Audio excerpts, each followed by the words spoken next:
The origins and the concept behind Morecambe Bay Partnership came from Natural England, really, or its precursor organisation. And it came about as a result of all around the country, the management of triple SIs involved making agreements with the landowners. And when it came to estuarine areas, it was really, really tricky to do that because there were so many multiple interests and multiple stakeholders and multiple bodies involved with different responsibilities and roles. And so the very challenge of trying to manage triple SIs in estuarine areas meant that it was almost impossible to do well without bringing people together. And Natural England brought together local authorities and a variety of other stakeholders and formed what was then called the Estuaries Initiative. And these Estuaries Initiatives were formed all around the British coast, and they were forums and they were sort of groupings and frameworks for people to come together, lots and lots of different interests and organisations to come together. And that's where we came from. In the early 90s, before I was involved, there was a thing called the Morecambe Bay Strategy, and they brought people together, they asked lots of questions, they came up with sort of lists of issues and proposed solutions, and published a sort of framework for managing Morecambe Bay. And that framework included having a touchstone organisation where everyone could come together, where there would be regular conferences and meetings and a mechanism for people to share ideas. And it was towards the end of 96, early 97, that I joined as the officer responsible for making all this happen. And we didn't really have enough money to get through the year, and we had a borrowed sort of secondhand computer, a really early computer, and it had a database on it that took about 25 minutes to open. Which was, absolutely grinding on. But we got into that programme and we managed to get beyond that first year by bringing in some more money, and so we picked up steam.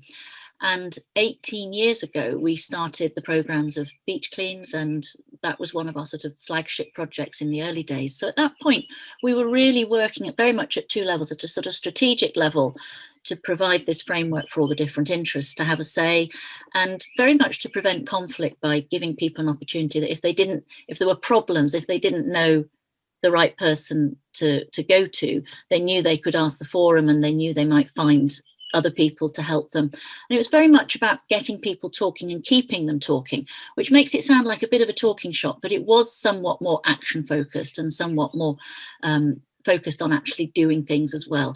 So it had a very community theme to it as well. So this is why I say it was working at two levels, a sort of strategic level and a community level, without a great deal in the middle. And then as time went on, it was growing slightly. There was some project work, there was increasing project work going on. I think the turning point for our organisation was was it 2010 when David Cameron came in, because at that point we were receiving sort of core funding coming in from local authorities and other bodies and regional development agency and such like. And David Cameron said he was going to do away with all the regional structures, and pretty much overnight they were sort of swept away. And it was very clear at that point that we were not probably going to survive the era of austerity which came in at that point unless we made some changes. So we took the decision to sort of go large and to invest what capacity and resource and money we had into working up and developing some very large funding bids. And that created the Headlands to Headspace, which was a national lottery heritage funded scheme.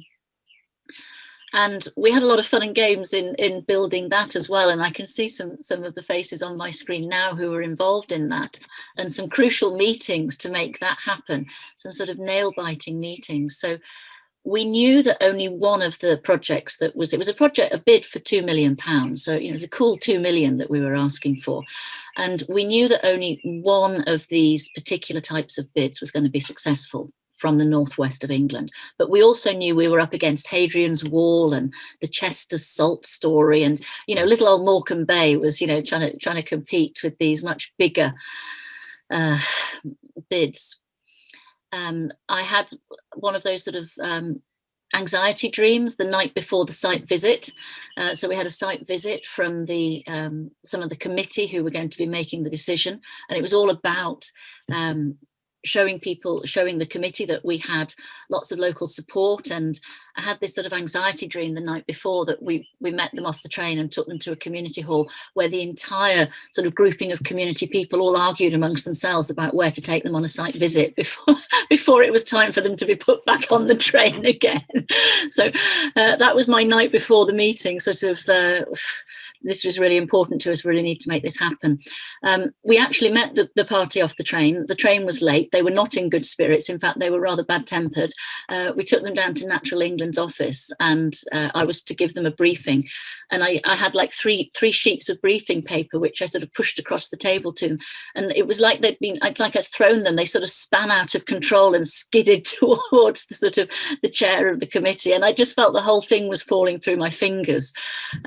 We took them off to Humphrey Head, where we were greeted by Matt Sanderson, who said that something along the lines of, well, I'm not even from here, I'm a Yorkshireman. And I'm thinking, no, Matt, I've briefed you on you. We were all supposed to be locals here. And it all just felt like it wasn't quite working. But Matt then took the top brass off and walked along the spine of Humphrey Head with them. And by the time Matt had finished talking to them, they were sweet as can be. And so I don't know what you did, Matt, but it worked. And we then took them to meet Jack Manning. And Jack was absolutely terrific. Jack Manning, as some of you may know, is a fisherman based in Floukborough. And he'd laid out some of his sort of fishing memorabilia, and he was absolutely terrific and told them sort of like 100 amazing and impossible stories. And we were just leaving Jack's house. Those of you who know his house, he lives up quite a long drive, and we were walking back down this drive. We were some distance from Jack, and he sort of called them back, and he said, now hang on, you must give the money to this project because Susannah is marvelous. And it was like, oh, Jack, I could have kissed him. We hadn't briefed him to say that, but he was absolutely brilliant. And so it was a real turning point in securing that grant from National Lottery Heritage Fund, and that gave us a really big dollop of funding that we could actually start to do some of the projects that we'd been wanting to do. So it was sort of the release of our dreams, and we then built a whole portfolio of projects that included nature projects and heritage projects, arts projects, oral history projects, and a really broad portfolio of projects. And it was through that money that we were able to create the Bay Cycleway and a lot of the projects that many of you will know. So there was a focus on the railway and using the railway as a sort of conduit. There was a focus on the things that are special and distinctive about Morecambe Bay. And from that, we were looking at the really important plant and bird species that are not being looked after through other organisations, and looking at things like the memories of our veteran fishermen, people like Jack Manning, which once we lose those fishermen, those stories are lost forever. So it enabled us to train community people in a whole suite of heritage skills, oral history skills, archaeological recording skills, archaeological dig skills, research skills to use archives, all sorts of things. And it gave us this huge body of volunteers, which we're immensely proud to work with and to have as supporters. So that really was the turning point that changed the organisation from one which had a strategic element and a community element into a much broader delivery